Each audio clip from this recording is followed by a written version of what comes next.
자, 안녕하세요. 이제 우리 지역 특강 3회차고요. 다음 주에 끝나요. 자, 일단 페이지 펴놓으시면 377 일반 차이급 이자부터 배워볼 거예요.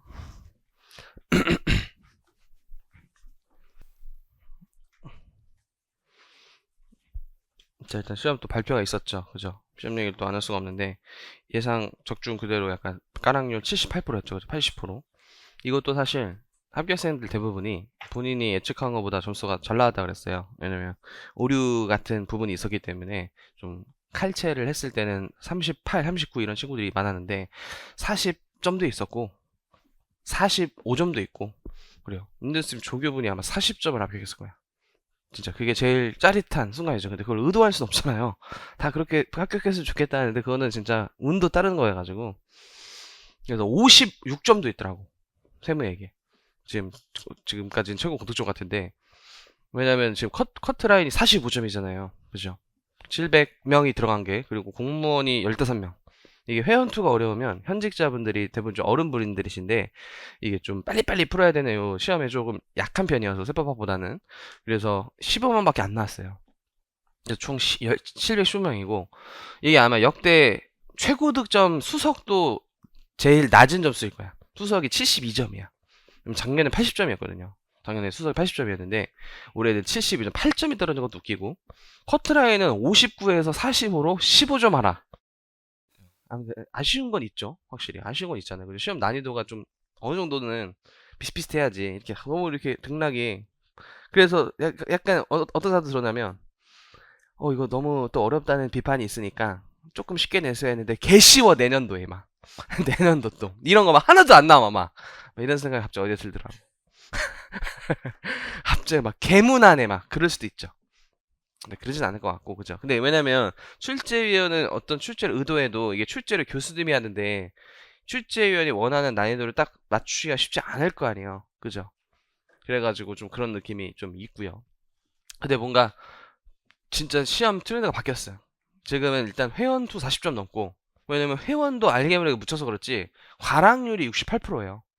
의외로 세무에게는 40점 넘고 회계와 원이 꽈락에서 떨어진 친구들이 의외로 되게 많아요 지금.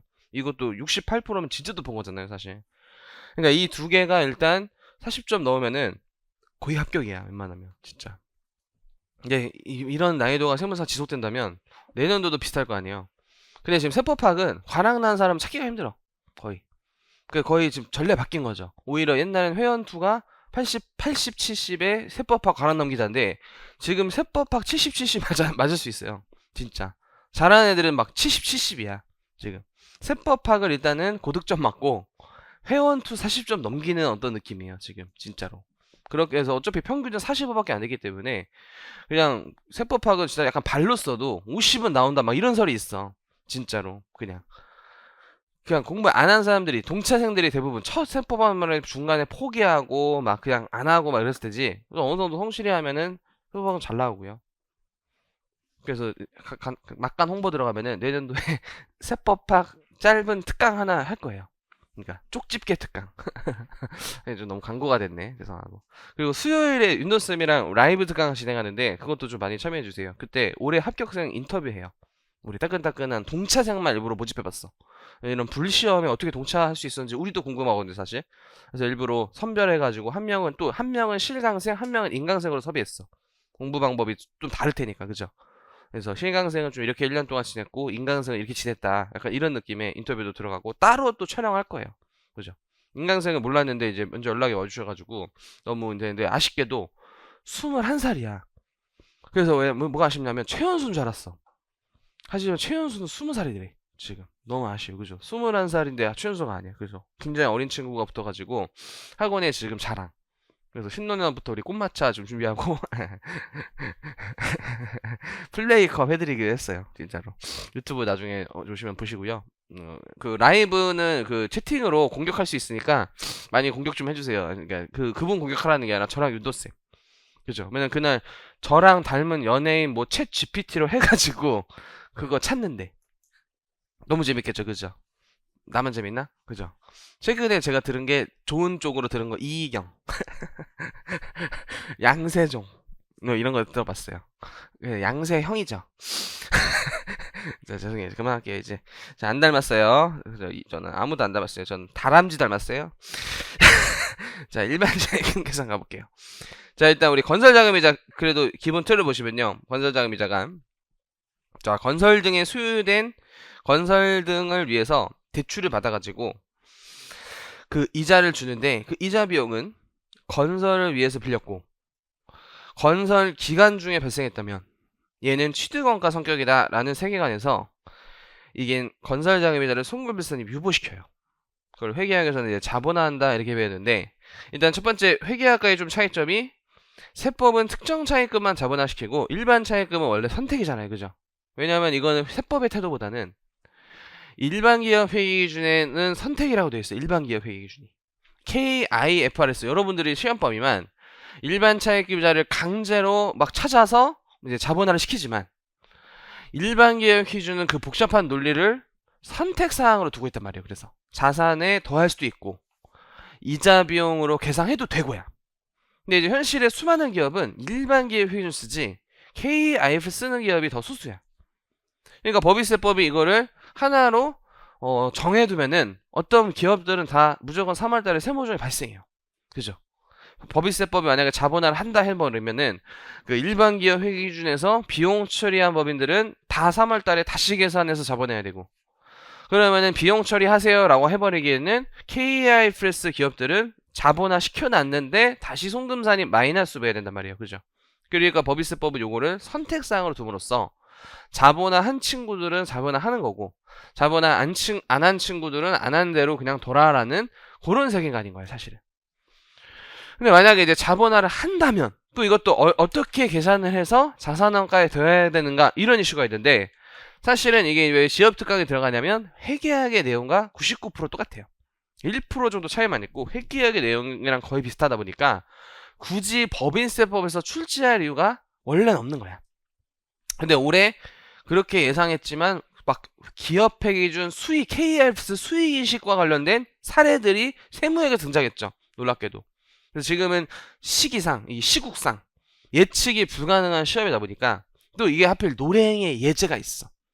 예, 그래서 든 거야, 이게. 노랭의 예제가 있다 보니까 일반 차입금이자 자본화를 한다고 가정했을 때 어떻게 법인세법을 해야 되는지, 뭐 그거 배우는 거예요. 일단 첫 번째가 일반 차입금.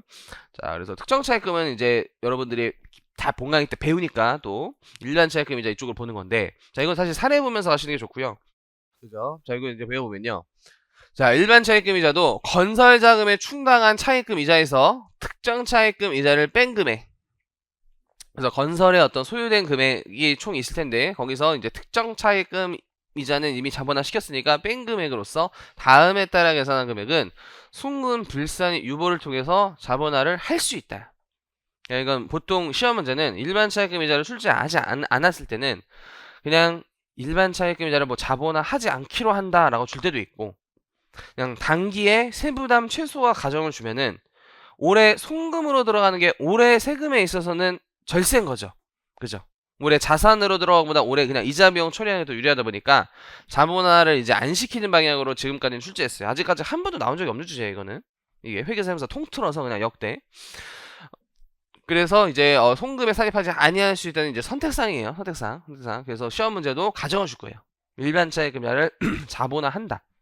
뭐 이런 가정을 줬을 때. 그래서 회계항이랑 비슷한데, 자, 이거는 문제 보면서 같이 따라볼게요. 문제 보면서. 이건 문제 보는 게 낫더라고. 자, 일단 누랭이 예제도 한번 가볼게요. 누랭이 예제. 자, 만약 1년을 이렇게 가정했을 때, 자, 이 예제는 좋으냐. 건설이 1월 1일부터 1월 1일에도 이게 첫 번째 발생했고, 첫 번째 지출. 자, 두 번째는 요거 보면서 가자. 또 전자지판의 단점은 칠판 쓰기가 힘들어요. 3월 15일 두 번째 지출이 있었고, 10월 20일쯤에 세 번째 지출이 있었단 말이에요. 그죠? 이런 식으로. 그러니까 이게 1년 동안에 이 건물을 지는데 6억 원을 썼어요. 근데 사실 6억 원을 이제 어떤 평균의 개념을 봤을 때는 1년 동안 6억 쓴 게 아닌 거죠. 평균 지출액을 봤을 때는 요 1번 지출이 이렇게 1월에 지출했으니까 1억 원을 1년에 지출한 거지만 3월 15일에 2억 지출은 3월 15일부터 12월 말일이고 3번 지출은 또 10월 20일부터 12월 30일까지 지출했기 때문에 이게 1년 동안 사실 6억 지출했다고 안 보는 거예요. 그죠? 그래서 일단 첫 번째 개념이 요 회사까지 같이 보시면 자 이게 일단 누령 예제예요. 그리고 오른쪽은 제가 만든 거고 여기를 먼저 볼게요. 건설에 대한 연평균 지출하기 개념을 만들어야 되는데 자 일단 여기 밑에 자료도 살짝 봐야겠네. 자 중앙은 11기 차입금 명세가 주어져 있는데 작년에 7월 1일에 7,350만원 빌렸는데 이자율 5%고 상환일자 나와있고 그리고 공장 건설에 개별적으로 이제 사용했다 이렇게 나와있어요. 이것도 12기죠. 그리고 여기 문제가 11기예요. 이것도 봐야겠다. 11기 특정 차입금 일반 차입금 이자 구하는 거고 중앙이 공장 건설을 위해서 11기 1월 1일에 건설회사와 계약하면서 공사 시작했고 공사는 내년도에 완공될 예정이에요. 그러니까 올해는 그냥 건설 중인 자산이에요. 건설 중인 자산. 그래서 1억, 2억, 3억 이렇게 지출했는데 이게 지출일자 지시되어 있는 자료고 두 번째는 차입금 명세 자료인데 A는 오른쪽 비고 보시면 특정 차입금이에요. 특정 차입금. 공장 건설에 개별적 사용돼요. B 같은 경우에는 일반 차입금이죠. 일반 차입금. 그리고 차입금 A는 11기 중에 공장 건설에 전부 사용돼서 일시 예금에 따른 이자 수익이 발생하지 않았고요. 이거 있으면 이제 차감해야 되죠. 차입금에 대한 지급이자는 우리 별말 없어도 여기 일수로 계산해야 돼. 일수. 회계학과 또 차이점 하나는 회계학은 월할 계산하잖아요. 세법 일할 계산이 당연히 원칙이기 때문에 이런 단서를 명확히 줬어요. 일할로 계산하면 1년은 360일 가져간다. 그래서 먼저 특정 차입금이자 너무 쉬워.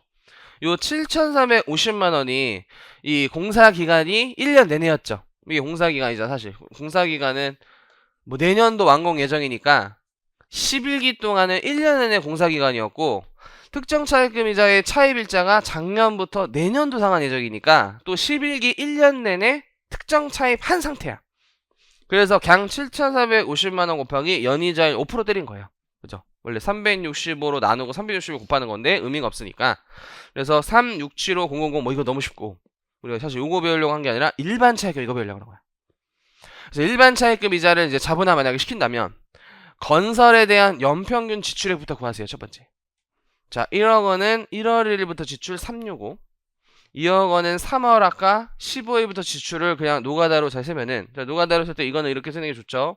요거는 365일 마이너스 1월달 31일 빼고 2월달 28일 뺀 다음에 14일 이런 식으로 빼면 되죠. 얘는 오히려 거꾸로 세는 게 좋지. 12월달이 31일이고 11월달은 30일이고 10월달은 31일이지만 19일을 차감해서 20일부터 31일까지 일수 찾는 게 빨라요. 또 이런 식으로 이렇게 찾아가지고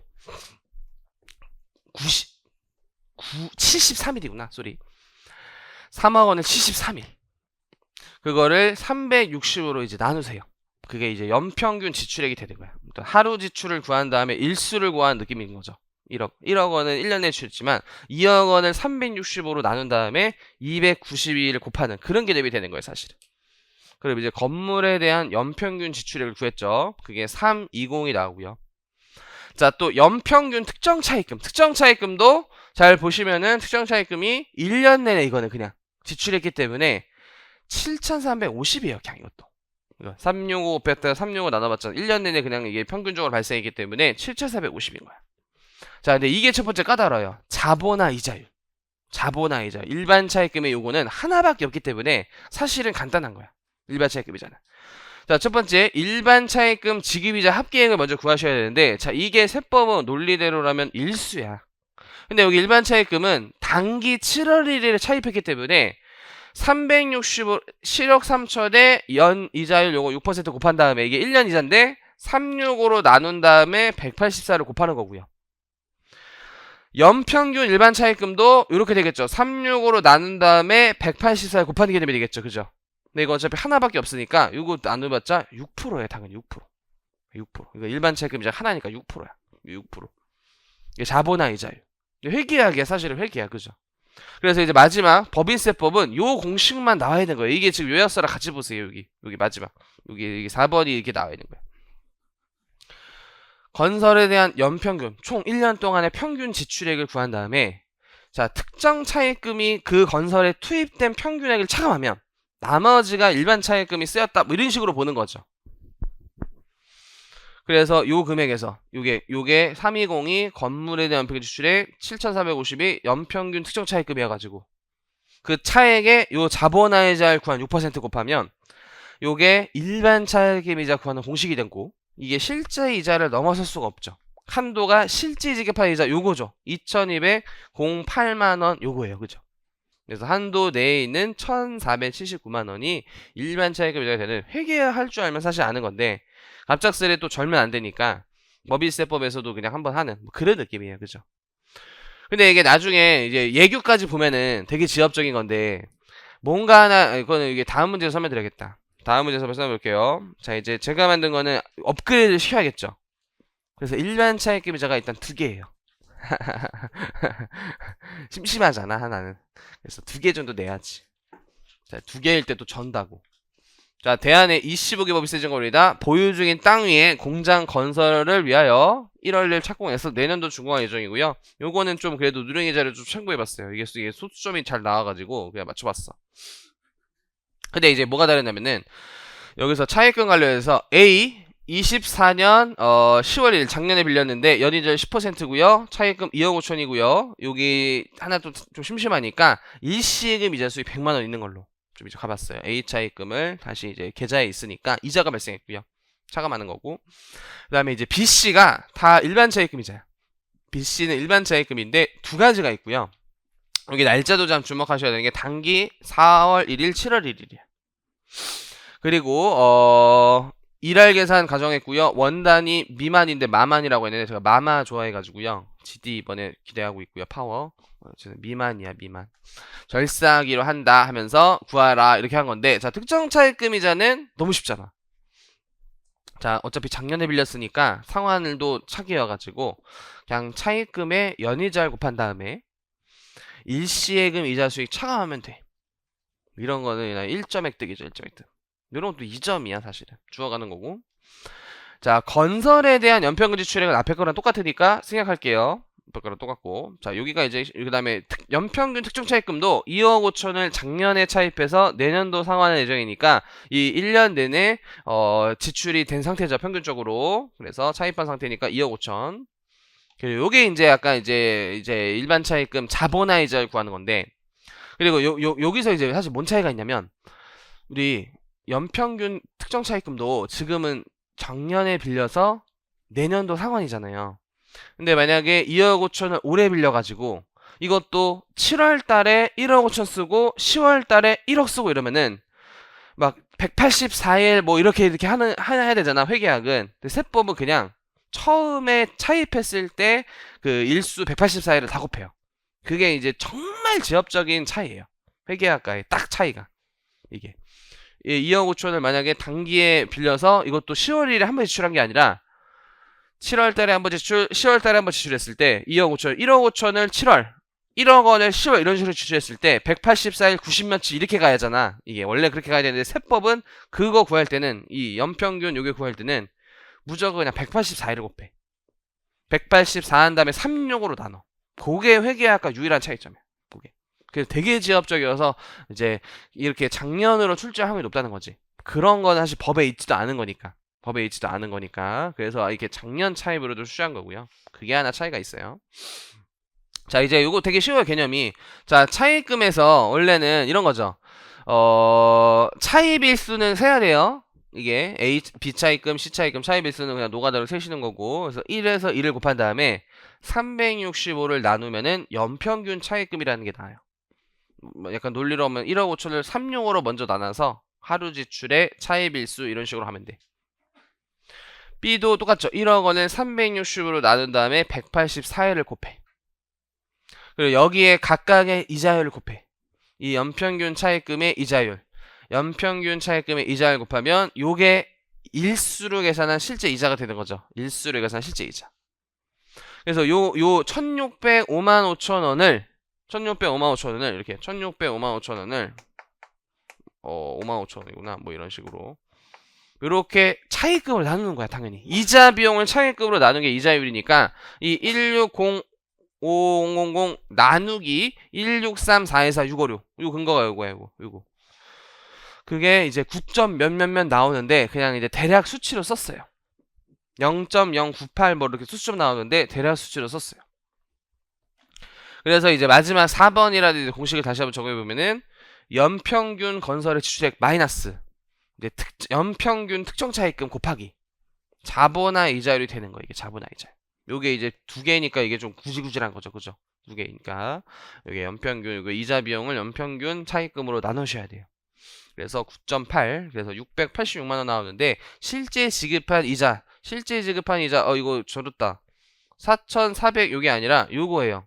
16160 그거야.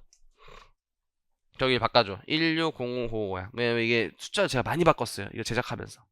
최근에 제작한 거 해가지고. 이거지. 이게 한도지. 한도에 안 걸리고. 회계학에서는 한도에 항상 걸리게 되죠. 이게 느낌이. 회계학은 좀 잔인하게 한도에 걸리잖아. 그죠? 나만 그래? 요즘은 안 걸리나? 트렌드가? 나 때는 걸렸었는데.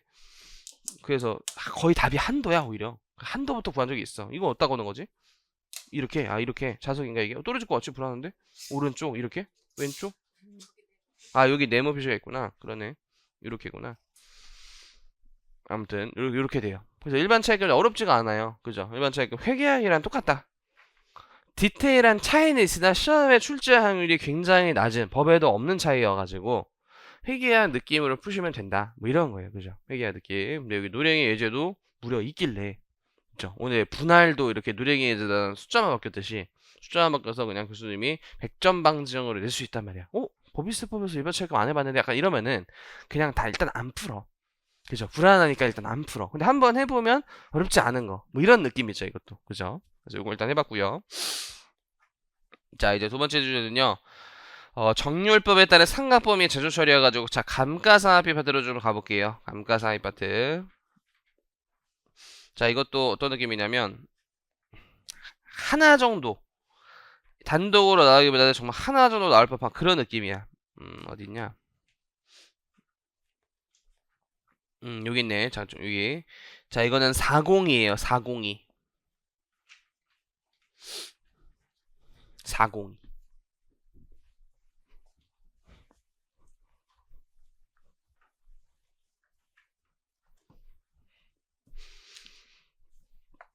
정률법일 때부터 문제가 되는 거예요. 정률법. 왜냐면 이거 미삼각잔액에 이제 곱하다 보니까 미삼각잔액에 이렇게 삼각률을 곱하는 개념이어가지고 0.5 이렇게 해도 다시 미삼각잔액이 이렇게 곱해지면은 이게 완전히 삼각이 안 되고 남아있는 잔존가액이 있어가지고 이런 문제가 일단 발생하는 건데 이렇게 원래 세법은 미래의 추정치로 계산하는 잔존가액이라는 개념은 없다라고 생각해서 잔존가액이 원래는 0이에요. 다 0. 0이 원칙인데 지금 2번을 배우는 거야 사실. 정률법을 계산할 때는 정률법이라는 상각방법 특성상 취득가액의 5 상당하는 금액을 잔존가액으로 하되 만약 그 금액이 당해 감가상각자산에 대한 미상각자액이 여기 한번 체크해볼까요? 핵심이 최초 취득가액의 5% 최초 취득가액의 5% 이하가 되면은 이게 사실 상각 완료된 자산이 돼버려요. 정률법 특성상. 그래서 상각 범위에게 더해서 그해 상각이 사실 완료시켜버리는 거야 일단. 상각을 완료시켜버리는 거예요. 미상각 잔액이 취득가액의 5% 이하가 되면은 이 자산은 사실 감가가 완료가 된 거야 이게. 그래서 상각 범위에 더하면 그만큼 상각이 더 되면서 상각을 종료시켜야 되는데 이게 다음 주에 연결해가지고 그럼 감가가 이제 종료된 거잖아. 이 자산에 대한 감가가 종료됐지만 취득가액이 5%와 1,000원 중 적은 금액인데 거의 1,000원이 적어요. 당연히 웬만하면. 그래서 보통 1,000원을 비만 계정으로 남겨놔야 돼요. 감가는 완료됐지만 회사에 어쨌든 있는 자산이긴 하잖아요.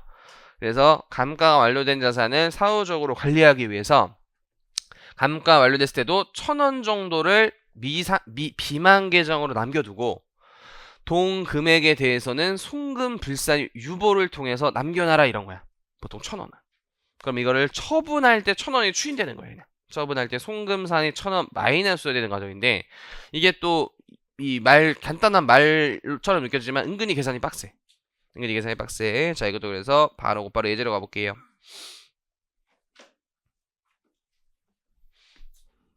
자, 우리 세무회계는 160시간. 엄청 길게 해요. 그죠? 워낙 시험에 시국인 만큼 다 하자 뭐 이런 주의인가 봐. 거기서 이제 합병, 연결, 분할 이런 거 다 할 수 있을 것 같아요. 그 안에서. 자, 보시면은 중앙에 14기 사하면도 A 상각 범위 계산하시오 라고 되어 있는데, 자, 일단 1월 10일에 1억 원의 기계를 사서 11, 12, 13기 매 사업연도마다 정률법으로 비용 처리를 했대요. 정률법으로 그냥 상각 잘했다 이런 거야. 그래서 이제 그런 게 없겠죠. 상각 부인액이라는 게 없겠죠. 이거는 지금. 그래서 예제야. 자, 내용연수 4년 적용하면서 그때 상각률을 0.528 줬어요. 자, 그럼 첫 해는 이 취득가액이 미상각 잔액이기 때문에 1억 원에 0.528, 5,280만 원이 회계와 세법상 같은 감가상각비야 사실 지금. 그죠? 이게 정률법으로 상각 잘 한 거죠. 그래서 감누가 5,280이고 얘는 이제 1억 원에서 5,280 뺀 거죠. 그래서 미상각 잔액이 4,720이고요. 자, 두 번째는 이 미상각 잔액의 상각률을 곱해서 감가상각비가 2491이 6002여가지고 전년도 감누에 합치면은 777211600이 돼가지고 1억 원에서 뭐 77을 빼던지 아니면 이 4720에서 요 감가상각 된 부분을 빼던지 상관없이 미상각 잔액도 2278400 나오고요. 세 번째 요 미상각 잔액에 다시 상각률 곱해서 감가상각비 1176295 나와서 또 이 전년도 감누랑 합쳐지고도 구해도 되고 뭐 이렇게 구해서 미상각 잔액이 1052로 405까지 나왔는데 자 14기가 이제 포인트예요. 14기가 요건 이제 그냥 노가다로 한 거죠. 정률법 진짜. 자 14기의 상각범위를 구해봤는데 원래 상각범위액이 요 미상각 잔액의 상각률이잖아요. 0.528 그게 55552 133이 나와가지고 이제 14기에 원래대로 감가상각 있다면 미상각 잔액에 이거 감가상각 들어가면은 14기 말 미상각 잔액이 496327이가 나와. 근데 요 샵 1로 내려가 보면은 이 496327이라는 수치가 취득가의 1억 원이죠. 1억 원의 5%보다 낮죠. 이하. 그래서 사실 이게 정률법 특성상 남아있을 수밖에 없는 부분이어서 이게 상각 완료됐다라는 거야. 이게. 여기서 잘 봐야 돼, 이게. 취득가액의 5% 이하가 된 거죠. 그때 어떻게 한다? 14기 원래 상각범위액에 동미상각 잔액을 더해버려라 라고 해가지고 이렇게 다시 요 원래 상각범위액에 496327을 더하면 사실은 전년도 미상각 잔액이 돼요. 상각범위액이. 그죠? 그래서 이제 감가상각이 완전히 완료가 돼가지고 이게 여기도 나와있네요. 13기 말 미상각 잔액과 일치한다. 이처럼 이제 종료가 되었지만 이 회사에는 남아있다라는 거를 기록하기 위해서 비만계정 1,000원을 남겨놓으셔야 돼요. 비만가액 1,000원을 송금일사님 1,000원 유보하고 처분할 때 추인되는 과정. 그래서 장부가액 물어보면 1,000원이고 또 이제 세무조정으로는 비용 처리 다 했으면은 순금일사님 1,000원 유보라는 세무조정을 물어볼 수도 있는 거죠. 이게 이제 노랭이 예제야 일단. 자, 근데 이게 1차 시험에 나온 적이 있더라고요.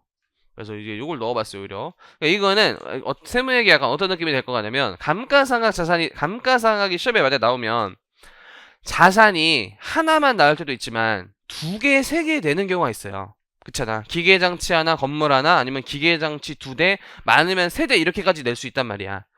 그중 하나의 자산 정도는 감가상각 완료된 자산 포인트를 낼 수 있는데 이거 잊고 있으면은 그냥 해가지고 뭐 1,000원 이러고 그냥 떠오르지도 않고 구한 다음에 틀릴 위험이 있어.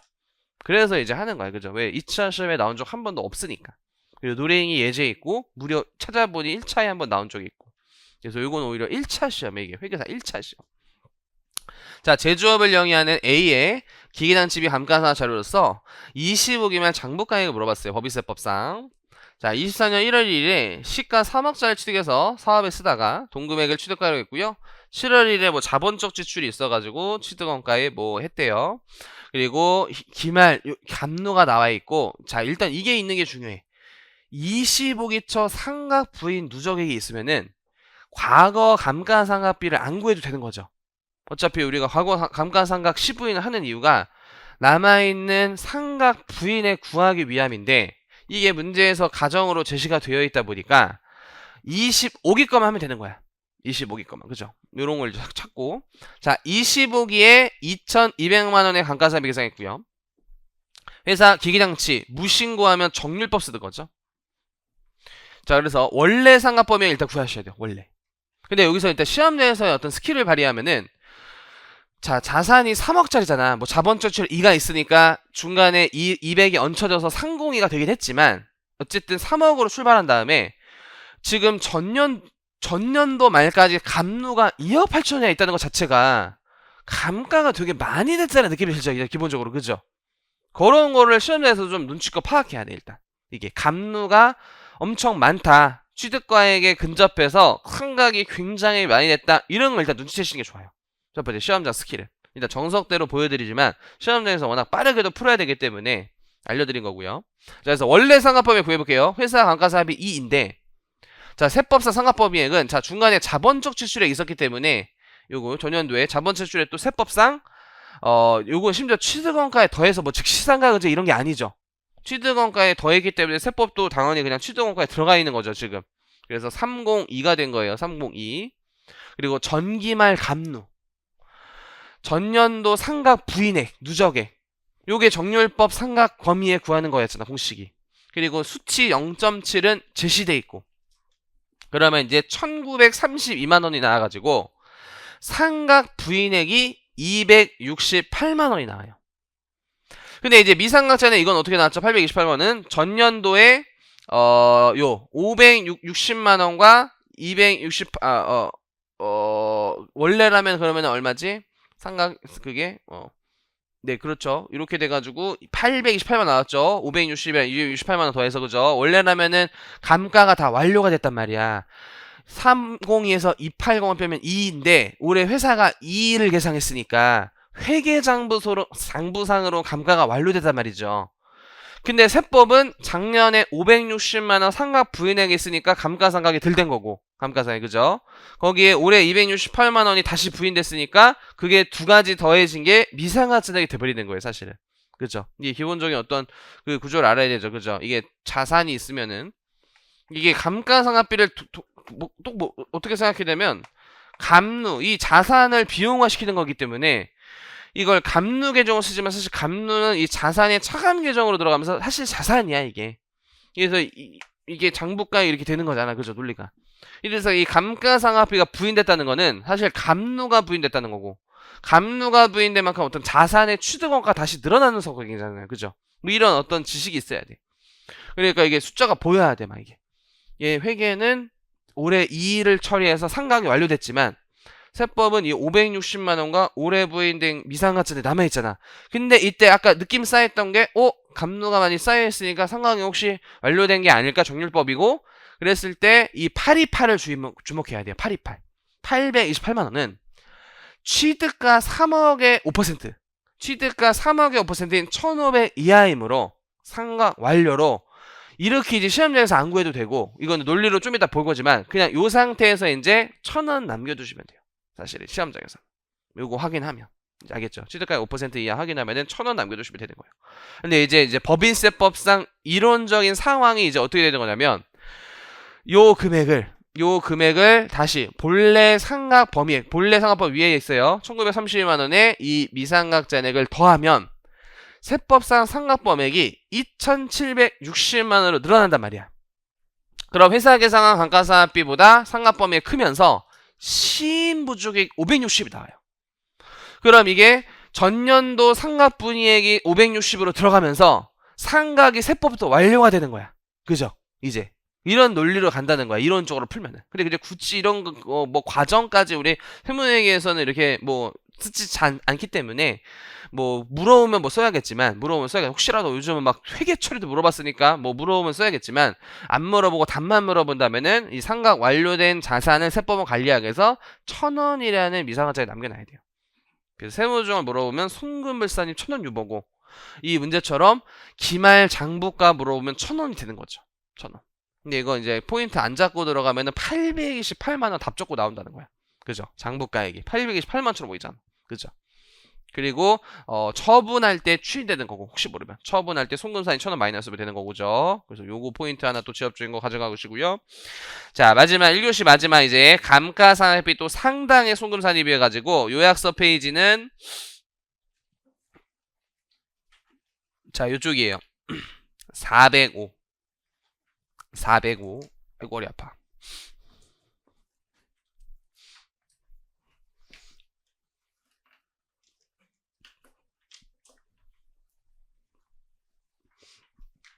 자, 그리고 여담인데 여러분들 뭐 동기부여 삼을 수도 있고, 작년부터 수습을 못 구한 세무사들이 많이 늘었어.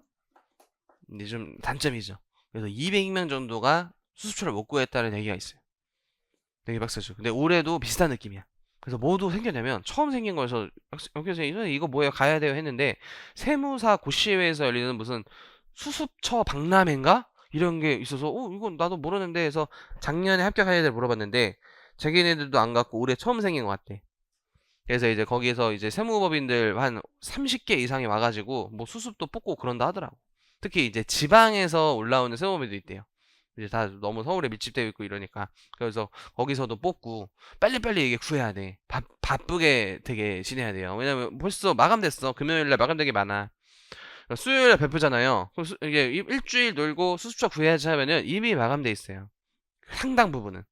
좋은 데는 당일 끝났어. 그러니까 당일날 바로 아침에 발표 나오자마자 사진 찍고, 왜냐면 그 자기소개서에 면접용 사진 찍어야 되잖아. 우리 휴대폰 아이폰 사진을 들을 수 없잖아. 그죠? 사진 찍고 면접 볼 때 정장 하나 맞춰두고, 또 이게 살을 찔 걸 대비해서 좀 오버핏으로, 죄송해요.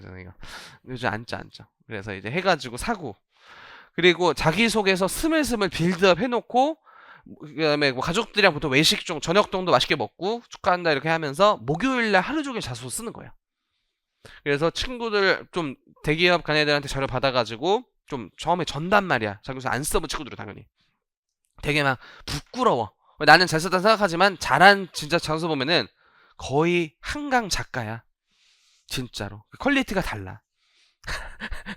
노벨 문학상이야 진짜로. 자기 소설 깜짝 놀랐어요. 저도 저 맨 처음에 1차 쓰고 좀 봐줘 이랬거든요. 그 대기업 막 삼성 이런 거 들어간 애들 있잖아 친구들 중에. 그래서 보여줘봤는데 막 혀를 찌찌찌 차면서 이거 안 돼 이러면서 너무 부끄러운 수준하면서 봤는데 진짜 한강 작가라니까. 막 한자어 난무하고 책 문구 난무하면서 막 진짜 휘황찬란해서 친구가 달라 보였어요. 근데 걔는 1년 내내 이제 취업 준비하면서 얼마나 고수가 되어 있겠어.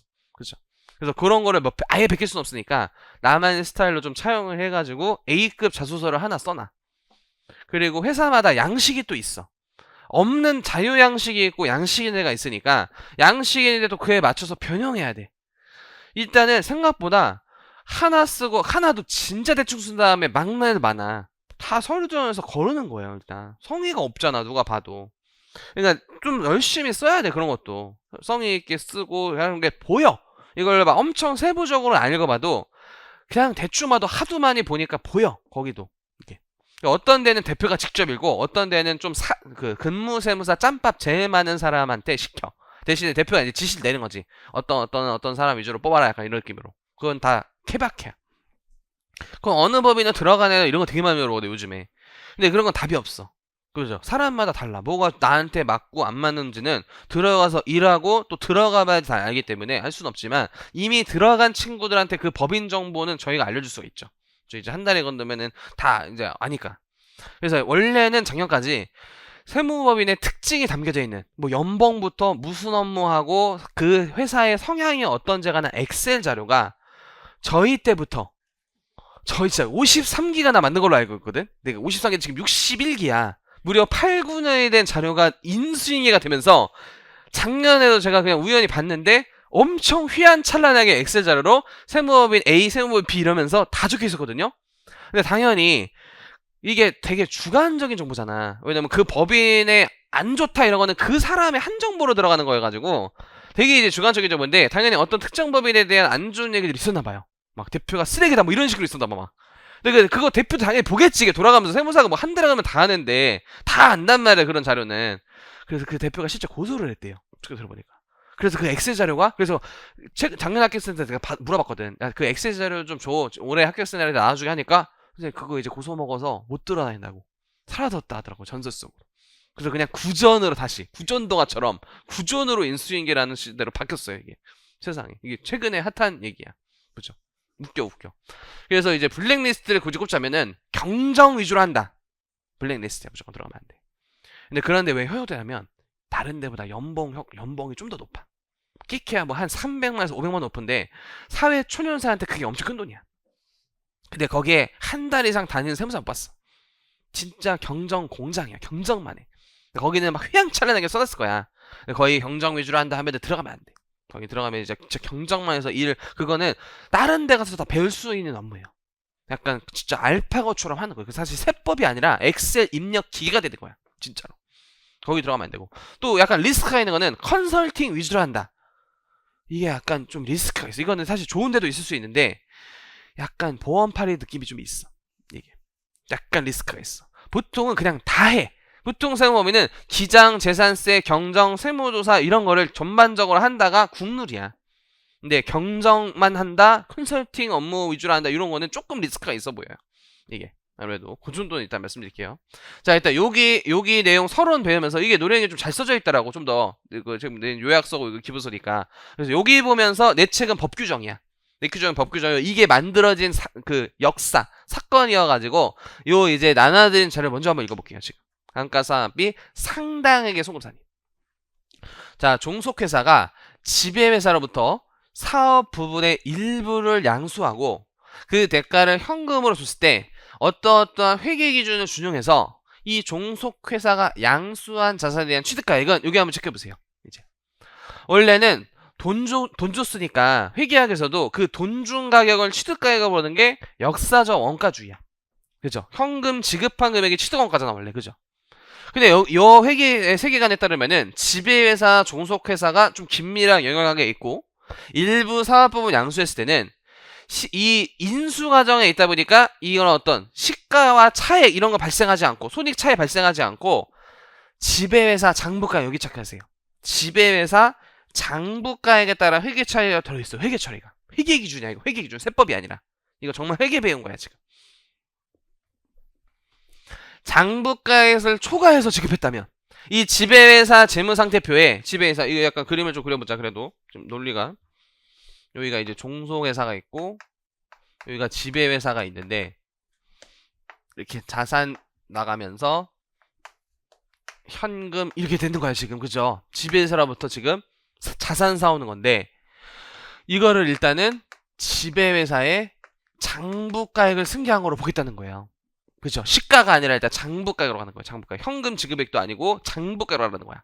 근데 장부가가 10억인데 현금으로 12억 줬으면은 원래 12억 줬으면 12억이 취득가액이잖아. 근데 여기는 지배회사 장부가액을 승계한 것으로 보면 2억 더 준 거는 지금 뭐로 처리하냐면은 이게 이제 종속 지배회사 관계에서 뭐 인수 과정에서의 어떤 수입 비용이 안 나온다라는 세계관이다 보니까 자본잉여금 같은 걸로 봐요. 이제 요게 장부가액 추가하여 지급할 대가는 자본잉여금에서 차례로 감액하고 이런 식으로 있을 때.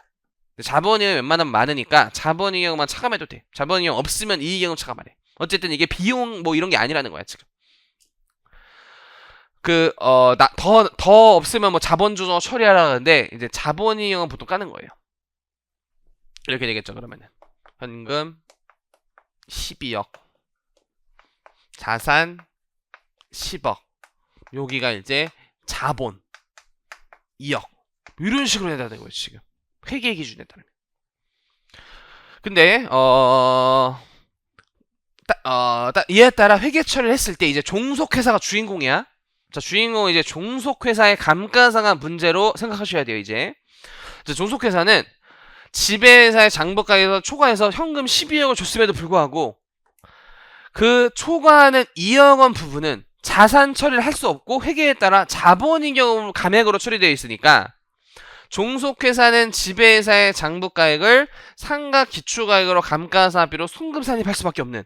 자, 우리 회계 장부를 토대로 법인세를 계산하다 보니까 회계 장부의 자산은 10억 계산할 수밖에 없고 회계 기준에 따라 그럼 감가상각비는 이 10억에 대한 감가상각 이런 식으로 움직일 수밖에 없다는 거예요.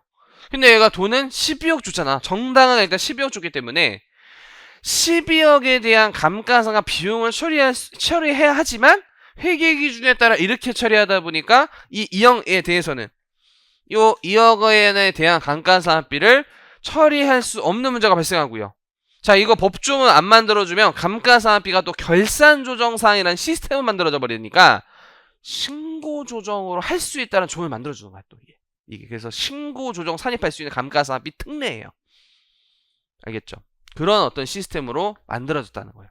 감가상각비 이거 인정해줘야 된다. 회계 기준 때문에 장부가액 처리했지만 12억, 이 장부가액 초과해서 지급한 금액도 자산 원가고 그 부분에 대한 비용 처리 해줘야 한다라는 개념으로 만들어졌다는 거예요. 일단 출발점이.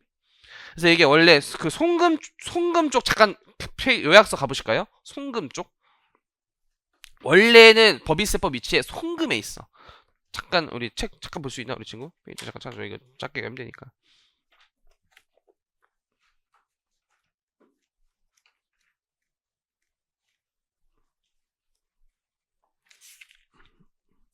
자, 353페이지 가보세요. 353페이지 8번.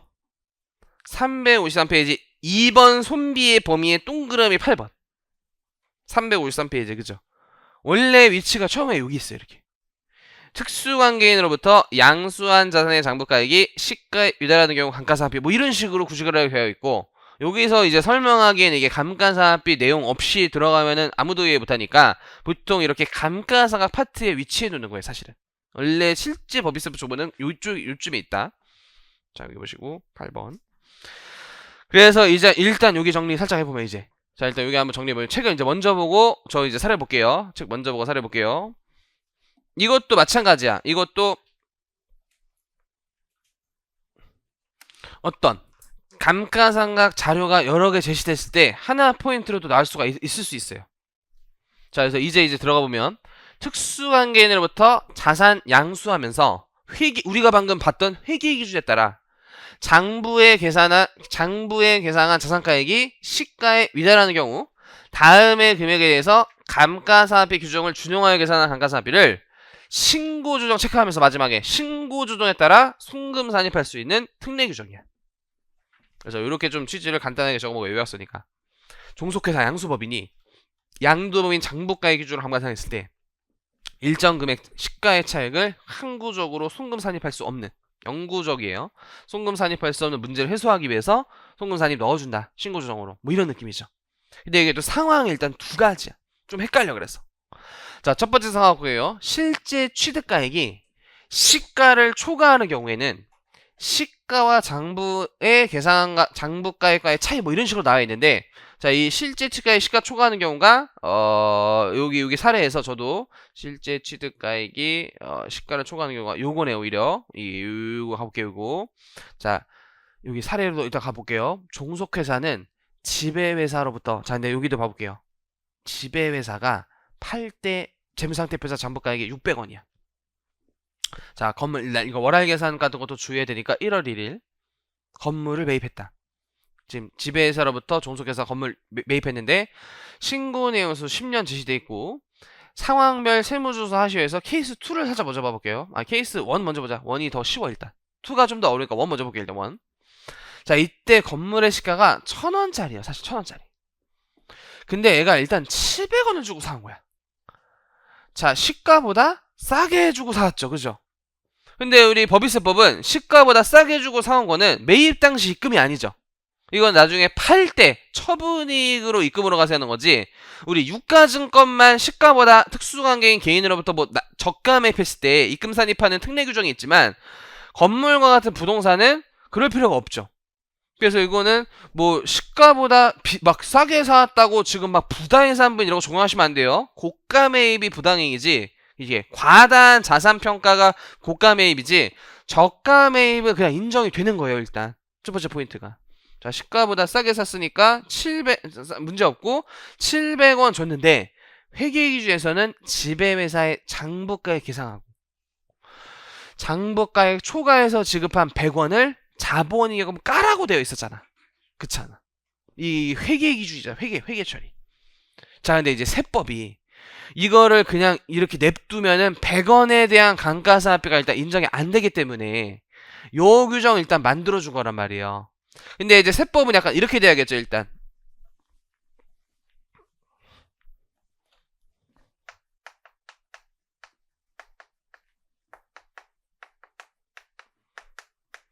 자, 요 조정 붕괴를 통해서 세법상 건물이 700원 이렇게 만들어줘야 될 거 아니야, 그죠? 우리 현금 700원 준 거 건물 700원 이렇게 만들어줘야 될 거 아니야, 그죠? 이 조정 붕괴를 통해서 자잉을 없애면서 건물 100원을 늘리면서 세법상 건물 700원 이렇게 만들어줘야 될 거 아니야, 그죠? 우리는 현금 준 거가 취득가액이고, 또 기본적으로 논리가 이게 취득가액의 원리가. 그래서 양쪽 조정이 나오겠죠. 이 자본이익금이 지금 비용이 아니다 보니까 송금밀산이 100원 유보로 나누는 게 아니라 자본이익금과 건물을 일단 손익의 차이가 없어. 당기순이익과 소득금액의 차이는 없으니까 양쪽 조정을 통해서 건물 100원 상향시켜야 돼. 그래서 일단 입금산이 100원 유보 세무적 하나 하고요.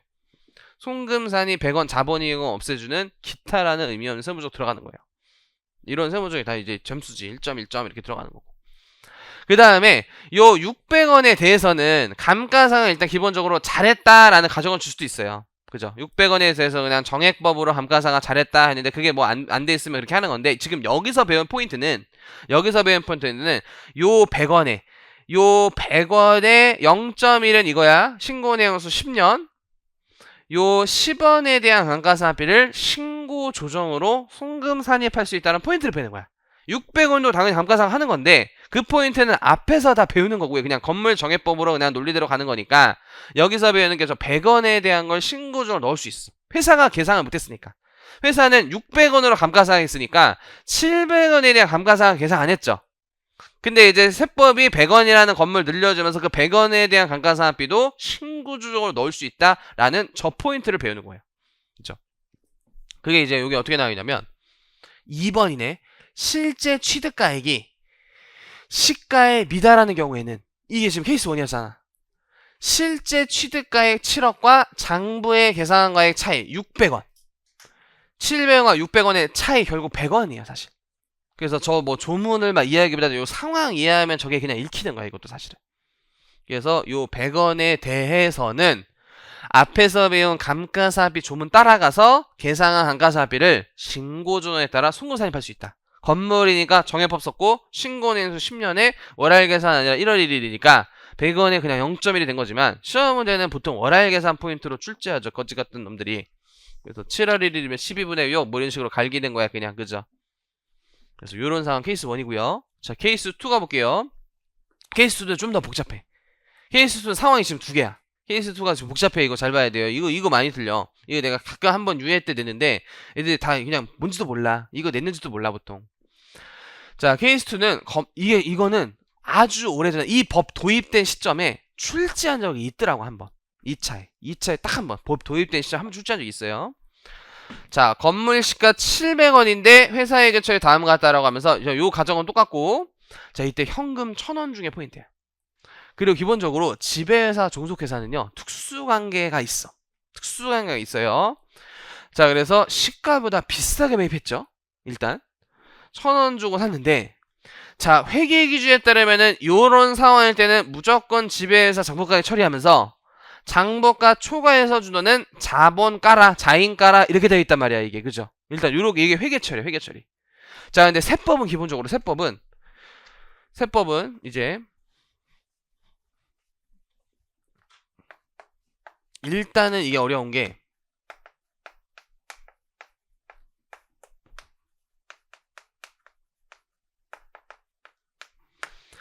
시가 700원보다 비싸게 주고 산 거 있죠. 자, 얘는 부당행위 산부인이에요. 일단 기본적으로 부계부가 한번 들어가. 이 규정 적용하기 전에 부계부란 상황 자체가 출발하는 거야. 그래서 요거는 회사에 이익을 준 거지 시가보다 초과해서 지급한 돈은 자산이 아니라, 예를 그럼 자산이 과다하게 평가되면서 과다한 감가상각비 계상으로 세금이 줄어나가고, 이 돈은 누구한테 흘러들어가면 특수관계인한테 이익을 분여했으니까 이런 거래를 통해서 세금 줄여나갈 수 있죠. 그 세법은 시가를 취득가격으로 보면서 시가 넘어서서 주는 회사의 이익 준 거다. 회사의 이익 주다. 이익이 하면서 이게 지금 부당행위예요. 부당행위 사회유출이야 이게. 자, 이건 우리 진짜 많이 하는 세무 중이잖아. 이 유해생들이, 그죠? 그래서 일단 이거부터 하는 거야. 송금산입, 이게 자행으로 처리해가지고 또 문제가 좀 있는데, 일단, 여기 먼저. 입금산입 3억, 여기가 상대방 법인이어서 기타 사유출 됐어요, 일단. 그리고 송금산입 300원 기타가 하나 들어간 거야, 일단. 송금산입 300원 기타가 들어간 거야. 이게 자본이익금 처리이기 때문에 300원이 기타가 돼, 이번에는. 300원 기타. 그 다음에 여기 보시면은 입금산이 1억 유보는 왼쪽 상황과 똑같게 600원 처리했지만 우리 그래도 시가까지 인정해주잖아. 그죠? 그래서 이 건물을 700원으로 만들어줘서 입금산 1억 유보가 되는 거야 또. 입금산 1억 유보 되면서 이게 손익 차이 없는 송금산이 400기타가 들어간다고 보시면 돼요. 그래서 입금산 1억 유보랑 요거랑 지금 포인트가 다른 게 얘는 부당해산 부인으로 고가 매입한 거 감액하는 조정이었고 사회유출 감액하기보다는 이거는 600원을 처리했으니까 감액이라는 표현 안 쓸게요. 그죠? 헷갈렸다 내가. 자, 얘 300원은 회사의 이익 더 준 거 부당행위로 귀속자에 대한 어떤 밝혀내면서 부당행위 조정이고 이 100원은 그래도 700원까지는 세법이 취득원가로 인정해주잖아. 그래서 입금산이 100원 유보 통해서 자산 700원 만들어주는 거죠. 일단. 그러면서 자행 없애주는 송금사의 400기타 통해서 이 세 가지 세무조정 본다면은 플러스 400원과 마이너스 400원이 상쇄되면서 소득금액에 미친 영향이 없어져요. 실제 회계하게 이게 비용 수익이 없으니까 그죠? 건물만 어떻게 보면은 100원 올려주고 부당행위 사유유출 조정 찾는 느낌으로 여기 송금산이 400기타를 끼워넣기로 들어가는 그런 세무조정이 되는 거야. 이게 복잡해 그래서 이게 굉장히 이 상황이 어려운 거야 더. 요게 또 이제 요게 어떻게 나와 있냐면 이게 1번인 거야. 실제 취득가액이 시가를 초과하는 경우에는 시가와 장부가의 계산한 차이 시가와 장부가의 계산한 차이 100원 그죠? 세법 100원까지는 취득가를 인정해주니까 이제 100원에 이것도 0.1이 된 거야 자연스럽게 100원의 신고내용수 0.1에 해당되는 감가상각비는 신고조정을 통해서 송고산입할 수 있다 이런 개념이 되는 거야. 얘는 부당행위 플러스 이조문이 섞여 있는 거고 왼쪽 상황은 이조문만 섞여 있는 거고 그런 거죠. 그러니까 이게 케이스 뭘로 출제할지 모르고 좀 까다로운 교수면 둘 다 출제할 수 있어 실제. 그죠? 둘 다 출제할 수도 있고. 자, 굉장히 지엽죠. 이거는 08년, 09년 이런 시점에 회계사지 세무사지는 기억 잘 안 나요. 너무 오래돼서. 한 번 출제한 적이 있어요. 딱 한 번 출제한 적이 있어요. 자, 노랭이도 하필 예제가 있으니까 요거 보고 싶게요. 자, 노랭이 예제도 한번 또 들어가 볼게요. 자, 이거는 뭐 이 이상 포인트가 없어서 또 이 내용만 배우면 맞출 수가 있어. 여기서 뭐 감가상각은 조금 가미할 수 있어. 감가상각 원래 시부인 규정은 좀 가미할 수 있겠죠. 자, 가볼게요. 종속은 집에 통신사업 부분을 인수하면서 그래도 1월에 인수하면서 월수항상 잘 보시고요. 집의 건물 장부값 8억 원을 취득가액으로 계산했대요. 자, 종속의 건물 신공내에서 20년이고 자, 당연히 정액법이고 건물이니까 자, 케이스 1 보실게요. 시가 11억보다 미달해서 산 거죠, 이거. 그죠? 실제 취득가보다 미달해서 샀죠. 자, 부당행위가 일단 아니에요, 이거는. 자, 분계 보시면은 현금 실제 취득가 10억 주고 샀는데 회계 기준에 따르면 지배회사의 장부가 8억 원을 취득가 처리하면서 장부가 초과해서 준 거 자인가라 라고 나와 있는 거야, 지금. 그죠? 그리고 감가상각은 8억 원에 20년. 8억 원 곱하기 뭐 0.05. 그게 4천만 원이잖아, 요거는. 그죠? 요것도 근거 적어놓으면 8억 원에 여기 신고내용수 20년, 요게 4천만 원이야. 그렇게 비용 처리할 수밖에 없겠죠. 이것도 세법상 감가상각비로 일단 인정받는 거죠. 그죠? 똑같이. 자, 이때 세무조정 하시고 나와 있는데 케이스 1은 시가보다 실제 취득가가 미달한 케이스라는 거 먼저 캐치한 다음에 자, 요즘 교수님이 회계투자 가끔 물어봐가지고 자, 우리 건물 원래는 이거 수익 이렇게 딱 까도 돼. 수익 이렇게 양빵 해가지고 건물이형 자행이형 이렇게 바로 가면 돼. 사실은 알겠죠? 우리 세법은 실제 취득가 10억까지는 여기 10억까지는 취득원가로 인정해주면서 그에 대한 감가상각비 인정해줘야 되기 때문에 입금산입 2억 유보 이렇게 가는 거잖아 사실은. 근데 이게 사실 회사의 자본이 이게 회사의 입금이 늘어난 상황 아니라 그랬죠. 회계보다 세포상 입금이 늘어나는 상황은 아니라 건물을 업시켜주기 위한 기술적 세무조정인 입금산입 유보가 들어가니까 양편 조정으로 송금산입 이어 기타 뭐 입금일산이면 송금산입 항상 똑같고 그죠? 그래서 양편 조정 하나 일단 들어가시고요. 그리고 여기 2억 원에 20년을 정액법으로 수치화시키면 0.05 2억 원에 0.05 1000만 원을 추가로 송금산입 할 수 있다가 되는 거예요. 다시 이렇게 송금산입 1000만 원 마이너스 유보. 여기는 이게 잘 써져 있고. 자, 두 번째 상황 가볼게요. 두 번째 상황. 자, 두 번째 상황은 시가보다 비싸게 매입했죠. 일단 고가 매입 상황이잖아. 시가보다 비싸게 매입했죠. 자, 현금 11억 나갔어요. 자, 무조건 회계 기준에서는 이런 상황일 때 지배회사 장부가액 처리하고 장부가보다 많이 준 거 자인 깐다고 되어 있고, 얘도 8억 원에 0.05 4천만 원 비용 처리한 거는 문제 없고요. 얘도 일단 부당해산 부인 들어가니까 일단 요렇게 시험장에서는 분개할 시간도 없으니까 원래 보통 잘 이해했다면은 우리 시가 10억 원까지만 취득가 인정되니까 시가보다 더 많이 준 1억 원이 입금산이 1억 되면서 상대방 법인이니까 기타사유 유출되겠죠. 그래서 나 같으면 이거 먼저 할 것 같아. 입금산이 1억 기타사유 유출. 그리고 우리 시가까지는 취득가로 인정받을 수 있으니까 건물 8억 원으로 회계장부에 되어 있는 거 입금산이 2억 유보 통해서 건물 10억 만들어줘. 근데 이게 또 자본위험 처리되어 있는 거여가지고 회계 당기순이익보다 입금 3억 늘어난 상황 아니어서 송금산입 3억 기타 통해서 양편주동 발생하는 거고, 그죠? 요 세무조정 3개 일단 하실 줄 아셔야 돼요. 그리고요 2억 원에 대한 2억 곱하기 0.05 1000만원 다시 감가상각비 인정받을 수 있다가 되는 거죠. 신고 조정으로 송금산입할 수 있다가 되는 거예요. 그죠? 케이스 1, 2 숫자 바뀌어서 해봐도 이제 어렵지 않죠. 이제 확실히 알겠죠. 그죠? 하지만 일주일 지나면 리셋돼요. 완전 휘발유예요. 이것도 주제가 완전 휘발유. 그죠? 이 내가 낸 모의고사 데이터로 말하는 거야. 이게 배울 땐 다 괜찮아. 세법 이상하게 어느 정도 짬밥 생기면은 이게 짬밥 생기게 되는 뭔 소리도 들리지도 않아. 일단 첫 번째. 근데 짬밥 생기면은 오히려 재밌어. 할 말 나왔으면 좋겠다. 나중에 이제 기본 정률법 정액법 같이 하면은 요 주제는 호로록 날아가 있어. 내면 이거 변 어떻게 썼지? 일단 다음에 풀자. 다음은 없어요. 그냥 또 여전히 공석으로 남겨두고 한 달 전에 이런 주제 볼 수 있을까? 한 달 전에 사법하고 외우기 바빠가지고 이미 끝나가지고 미리미리 좀 대비하자. 지엽특강. 자, 잠시 쉬는 시간 갖고 갈게요.